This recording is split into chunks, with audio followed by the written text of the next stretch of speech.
today I am sitting with Regina Chefuchisema. Good morning, Regina. Good morning, Marisa. How are you? Very well. You look lovely today. I so love much. the color green. Green is life. Right. For me, I'm like a green gal, you know, so I love it. Now we're going to be talking about your book, Connect to Thrive. Okay, and the subtitle here is Transform Within, Thrive Anywhere, Unlock Your Inner Power and Elevate Your Impact. Now we're looking at, I mean, if we can just maybe show the cover of this book. We look at this cover and we see a tree, we see roots, we see kind of mountainous areas. Obviously, for every picture, there's a story. What is the story behind this picture that you chose for this book? So Connect to Thrive basically talks to three, I could say four elements to connections. So the first connection is connecting to God, who is the source. And then the second connection is connecting to self, then connecting to others, and connecting to the world. So when you see that picture there, it's depicting how the connection to the source looks like. Right. So when you see that tree, it has got its roots, and the roots are going under to access underground water.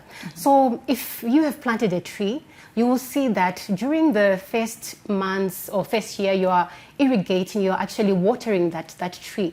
But after some time, the tree's roots go deeper and start to access underground water. Right. And from then, you don't need to water trees. Yeah. Like we've got so many trees around that are not being watered. How that is? So that is the picture. So that connection to the source, it is a connection that gives you stability, sustenance, provision, and you will not need to rely on your external environment for provision. That is an excellent explanation. Now, you know, we talk about connecting to thrive and obviously the source.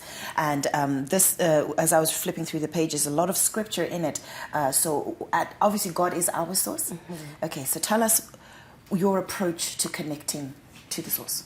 All right, so my approach is basically this. The first thing is you connect to God through prayer every day. So before you leave the home, there is a certain anchoring that you need to have from within. So this is strengthening your internal system. So your spirit, your mind, your body are anchored. So through prayer, through meditation, through devotion, you enrich, you strengthen this connection. And then when you get into the external world now, you are properly anchored. Nothing can shake your world. You are anchored, you are sustained, you are provided for, but from within. So you live your life from the inside out, not from the outside in. Have you ever gotten into a traffic jam and your mood, everything just changes? Yeah. But when you are anchored from within, you are in control from within. So life doesn't happen from the outside in, it happens from the inside out. Yeah. And I do know that when I used to study computers,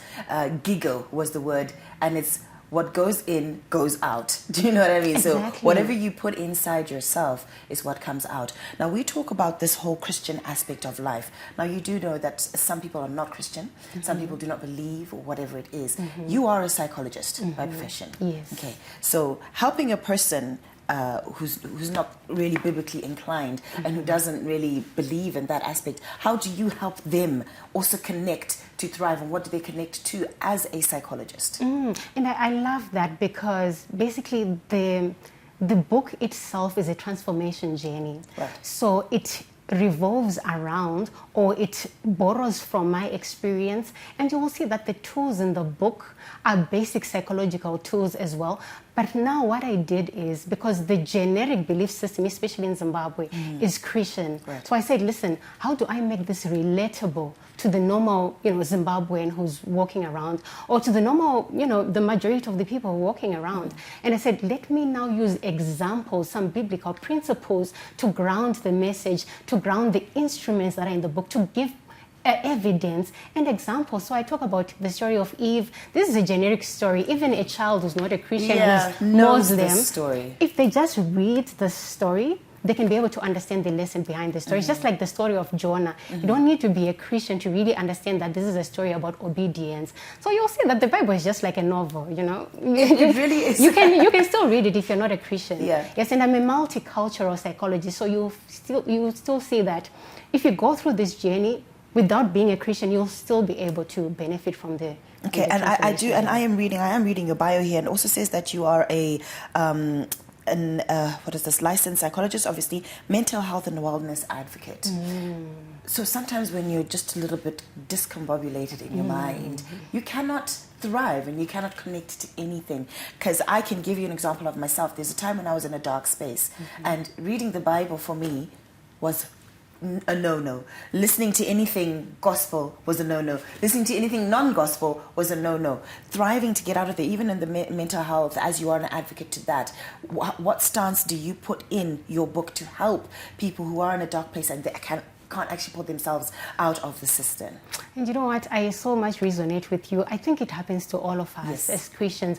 And you will see that, remember I spoke about 4 connections. There's the connection to God, connection to self, and then there's connecting to others. So when we nurture the connection to others, you will see that when you're empty from the other connections, because you can't read the Bible and you can't take care of yourself, you then lean on the connection to others. Now you lean on your affinities, you let people, I say, you know what, when you're in that space, you just need to scream for help, because it's like you're sinking in the ocean, and all you need to do is to scream, shout, and cry for help, and lean on your affinities. I talk about the power of affinities in chapter 9, and I'm saying, listen, there is time when you have to sit back and lean on your affinities. Come to the therapy session and let me help you out of a dark place like that. So there was a discussion that we had last year when we were talking about mental health illness and mental health situations. Listen, Regina, I can't afford a therapy session. You are an advocate for mental health and you're a philanthropist and all of that. How do you help me if I don't have $20 for your session? Because I do know that you need to make a living as well.